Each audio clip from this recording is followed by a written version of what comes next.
Howdy Youtubers, my name is Garrett Norvell. I wanted to make a real quick video demonstrating how to insert Sonic Academy's Kick 2 plugin within the Drum Machine Designer track stack.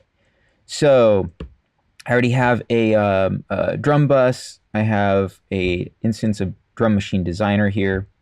We'll open up its stack.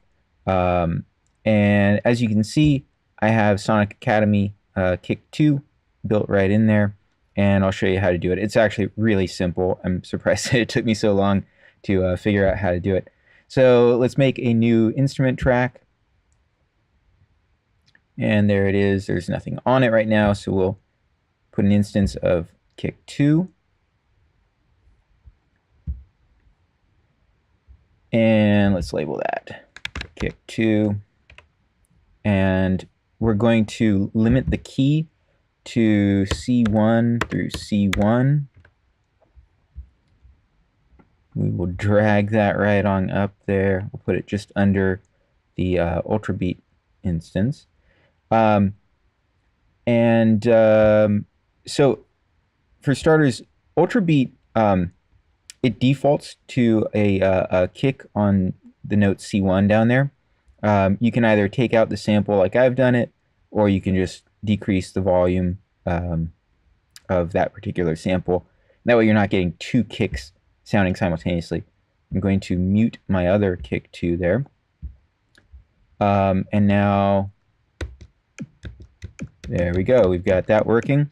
But more importantly, we will trigger that kick 2 plugin anytime the note C1 is triggered within Drum Machine Designer.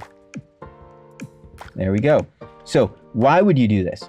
I do it because in a lot of electronic dance music, you want the kick sample to be playing in a key that is appropriate for the song. And rather than trying to pitch individual samples or trying to find a sample that is in the key of my song, I just like being able to